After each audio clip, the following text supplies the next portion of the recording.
No episódio de hoje, Noites Sombrias. Relatos de terror, um compilado de histórias sinistras e macabras que não aconteceram de verdade, mas poderiam ter acontecido com você. História 1.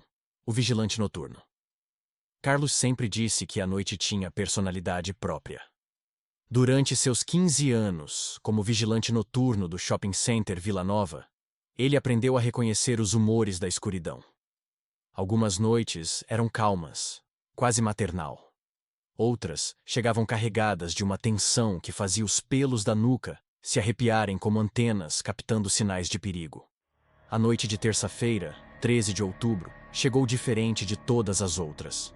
Havia algo errado no ar, uma eletricidade sinistra que fazia as luzes fluorescentes do corredor piscarem sem motivo aparente. Carlos sentiu isso no momento em que atravessou o estacionamento vazio para começar seu turno das 10 da noite às 6 da manhã. O shopping à noite era um mundo completamente diferente do ambiente movimentado do dia. Os corredores se transformavam em túneis silenciosos, as vitrines escuras pareciam buracos negros na realidade, e cada som era amplificado até se tornar uma sinfonia de suspense que tocava apenas para ele. A primeira ronda transcorreu normalmente. Carlos percorreu os 3 andares com sua lanterna, verificando portas, testando alarmes, cumprindo a rotina que conhecia de cor. Mas quando chegou à praça de alimentação do 2º andar, algo chamou sua atenção. Uma das mesas estava diferente. Não fora de lugar, mas diferente. Havia um copo plástico sobre ela, meio cheio com um líquido escuro que ainda fumegava levemente. Como se alguém tivesse acabado de tomar café e saído correndo. Esqueceram de limpar, murmurou Carlos para si mesmo, mas sua voz soou estranha no silêncio absoluto. Ele se aproximou da mesa e tocou o copo. Estava quente. O coração dele deu um pulo descompassado. As lojas de alimentação haviam fechado há mais de 4 horas. Como um café poderia ainda estar quente? Carlos examinou as câmeras de segurança da praça de alimentação, mas todas mostravam apenas corredores vazios. Nenhum movimento suspeito, nenhuma presença estranha. Apenas ele, sozinho com um mistério que desafiava qualquer explicação lógica. Na segunda ronda, por volta da 00:15, Carlos descobriu que o copo havia sumido. A mesa estava completamente limpa, como se nunca tivesse havido nada sobre ela.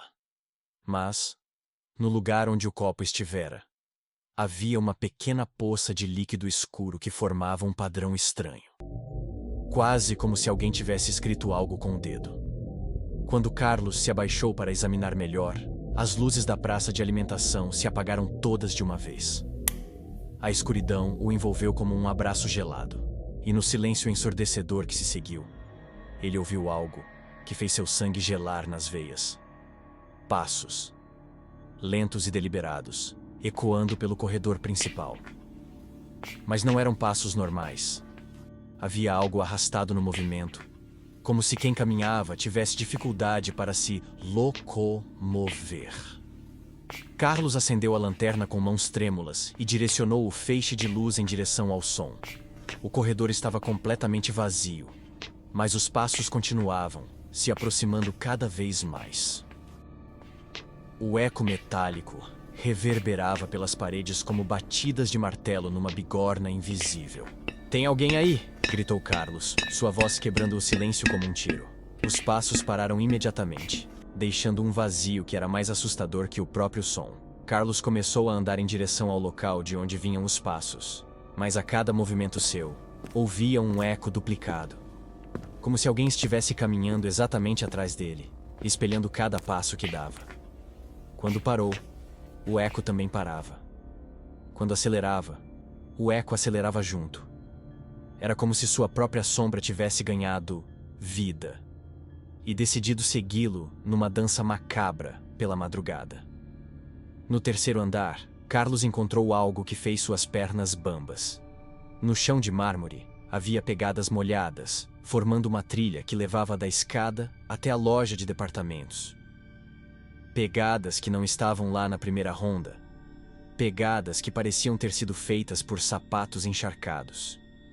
As pegadas terminavam bem na frente da vitrine principal da loja, onde havia um manequim vestido com um terno escuro. Carlos direcionou a lanterna para o boneco e seu coração quase parou. O manequim estava olhando diretamente para ele. Manequins não têm olhos de verdade. Mas este parecia estar observando Carlos com uma intensidade que o fez questionar sua própria sanidade.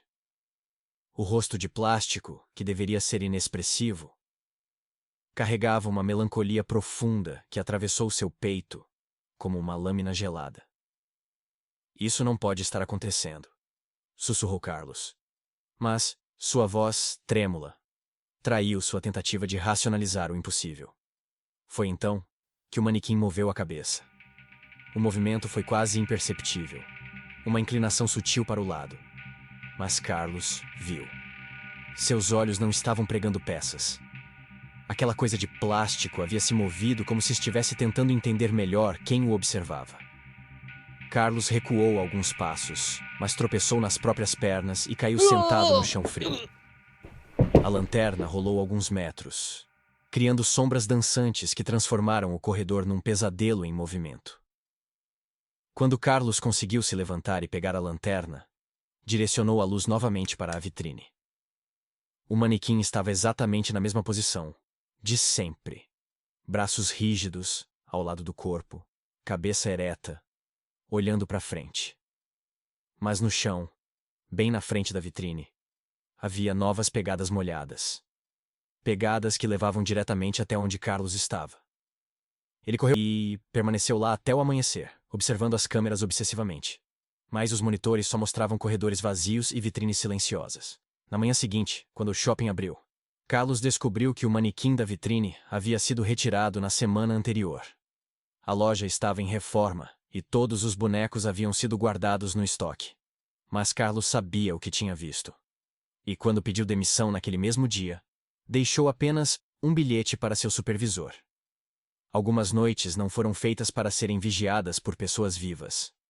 O shopping contratou um novo vigilante, mas ele durou apenas 3 noites. Depois dele, vieram outros. Mas nenhum conseguia completar uma semana inteira. Todos relatavam a mesma coisa. Passos invisíveis, café quente em mesas vazias e um manequim que os observava de uma vitrine que deveria estar vazia. Essa história não aconteceu de verdade.